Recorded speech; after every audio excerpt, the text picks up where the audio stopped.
How do you go from hitting game-winning shots next to LeBron James, making over $16 million, to a homeless man on the side of the street? I'm not the leader all the game. This is Delonte West's story.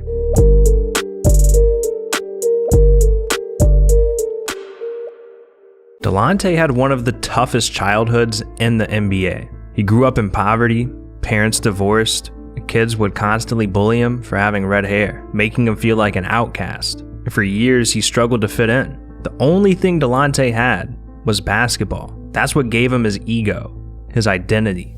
And as a kid, it was the only thing that made him happy. But when Delonte turned 12, he suffered his first devastating injury, and it left him sidelined for months.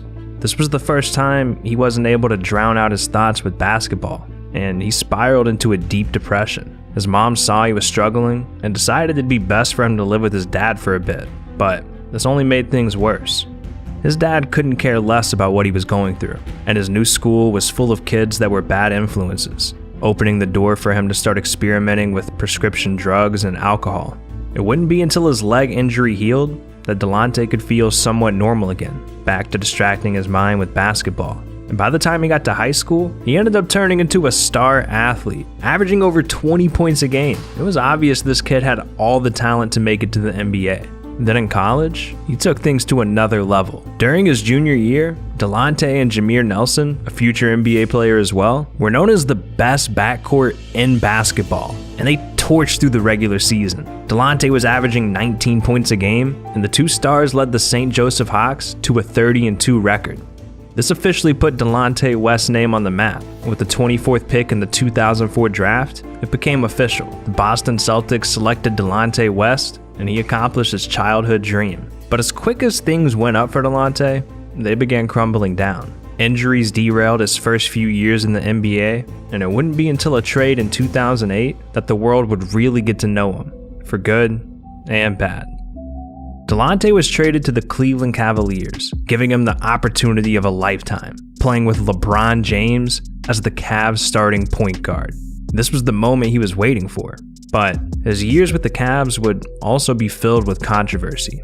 It started with him lashing out at teammates during the preseason, which made the Cavs force Delonte to take a break and talk with a doctor.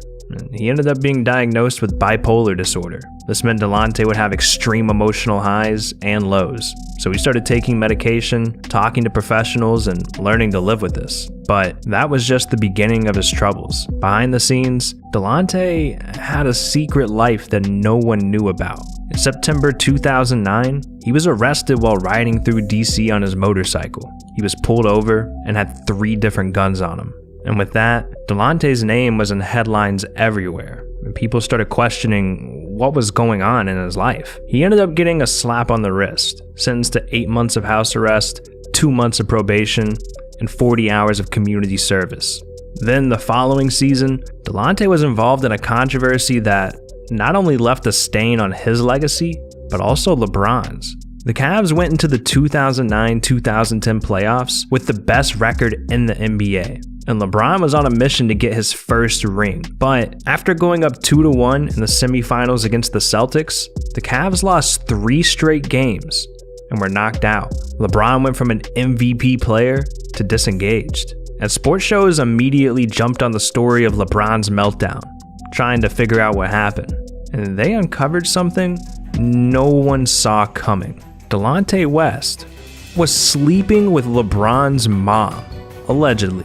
Rumor has it, LeBron found out that Delonte was hooking up with his mom during the Boston playoff series, and it completely threw him off his game.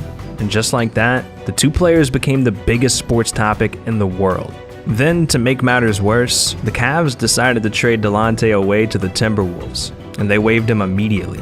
He then went on to sign a 1-year deal for the 2010-2011 season with the Celtics, but he had the worst year of his career, so they dropped him faster than they got him. It seemed like everything was falling apart, but luckily, one more team was willing to give him a chance: the Dallas Mavericks. They saw some value in the years of experience he had playing alongside LeBron James. So The Mavs signed Delonte to a one-year deal for the 2011-2012 season. But this season was one of the most controversial in NBA history, and it put Delonte in a position he hadn't been in since his middle school days. The NBA officially went into a lockout during the 2011 offseason due to players and owners not being able to reach an agreement with the players' union. This meant no teams could sign or trade players, players weren't allowed to use team facilities, and no one was being paid. For the first time in Delonte's career, he wasn't getting a consistent paycheck, and it turned out he hadn't been handling his money well at all. Delonte and his family had a $1 million 8-bedroom mansion in DC, and he could barely afford that when he was getting paid. During the lockout, a water heater broke, and the family had to heat water up on a stovetop just to take a bath. The situation got so bad that Delonte, while being an NBA player, had to go get a job at Home Depot.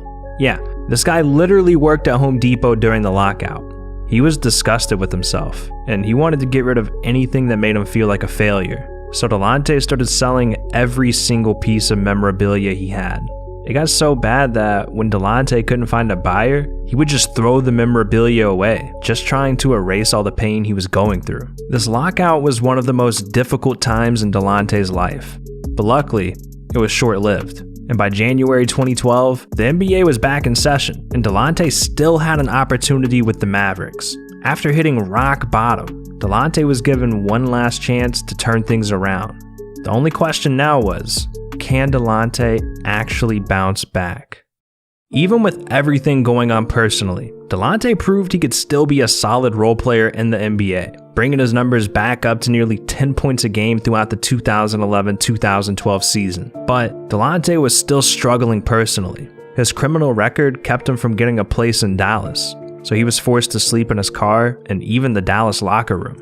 Luckily, he was working for a guy who seems to genuinely care about his people, Mark Cuban. And as soon as Mark heard about Delonte's situation, he went and got him a place approved. Delonte seemed like he had a great setup here in Dallas, but still, he couldn't stay out of his own way. Going into the 2012-2013 season, Delonte signed another one-year contract with the Mavs, and he was playing hard during the preseason games. A little too hard. He started snapping at not just officials, but his teammates. And this all hit a boiling point on October 15th. After a preseason loss, Delonte went ballistic on his teammates in the locker room, and the Mavs had enough, so they suspended Delonte for conduct detrimental to the team as a warning shot.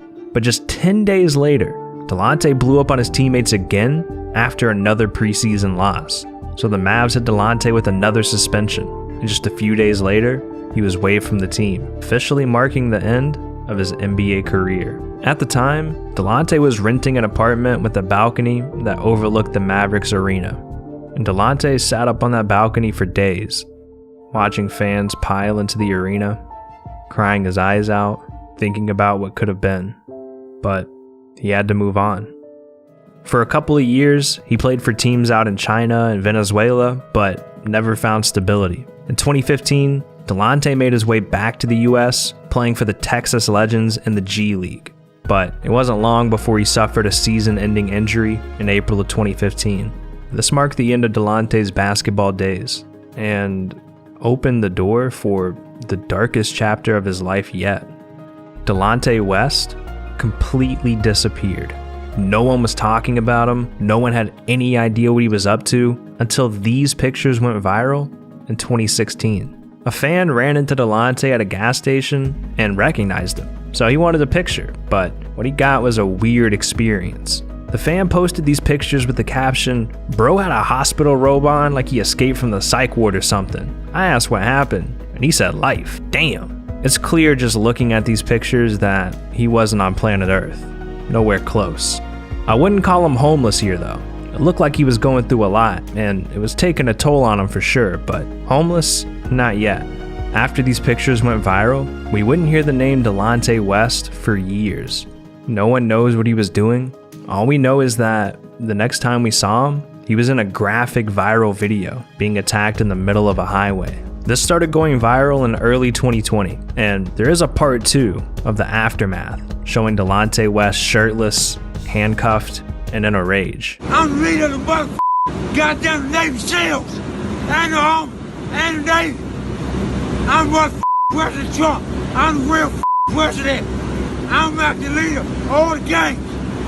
What happened? At this point, it was more than clear. Delonte West needs help immediately. And as these videos went viral, Delonte's former college teammate Jameer Nelson posted this message online, begging for Delonte to get help and spreading awareness on how serious mental health really is. But nothing really came of this, and it wasn't long until he once again disappeared for months. The next time we saw Delonte was September 2020, and it was clear that he was at rock bottom. What does a homeless NBA player look like? Well, a heartbreaking picture started going viral, showing Delonte on the streets of Dallas with a cardboard sign, begging for money. This time, when Delonte went viral, things felt different. This picture took the internet by storm, and the NBA world started rallying together to try to get Delonte some help. Anyone and everyone that ever met Delonte was posting online, begging for someone to get him help or offering it. Even LeBron wanted to fly Delonte out to LA and offered to spend whatever money it took to get him back on his feet. But no one could find him. Every minute was important. It felt like it was a matter of time before things hit a point of no return. Thankfully, there was one more person trying to hunt Delonte down: Mark Cuban.